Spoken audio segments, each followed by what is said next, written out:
Thinking about grabbing a pair of sneakers from 6 Foot Oak? You're not alone. With their bold styles and decent prices, they've been popping up online a lot lately. But are they legit or just another sketchy store? Let's find out.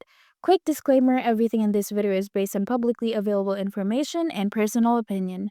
Also, a lot of you guys are asking me how I do this research so fast. I actually put together a complete guide to show you the exact process. Links in the description. Now, 6footoak.com has a sleek looking site, clean product pages, and some tempting deals. According to Trustpilot, they've got a 4.1 star rating from just 5 reviews, which is pretty solid. Though the sample size is small, customers mentioned quick shipping, cool packaging, and that the shoes look just like the photos. However, since it's a new store or newer store, there's not a ton of info out there yet. No major scam reports, no red flags on their domain, and their site links to Trustpilot directly, which is a good sign they're not hiding feedback. So far, 6 Foot Oak seems legit.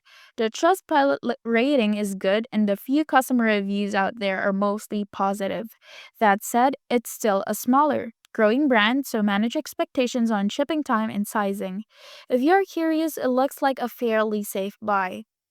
Now, tried 6 Foot Oak before? Drop your thoughts in the comments and don't forget to like and subscribe for more no BS brand reviews. See you in the next one.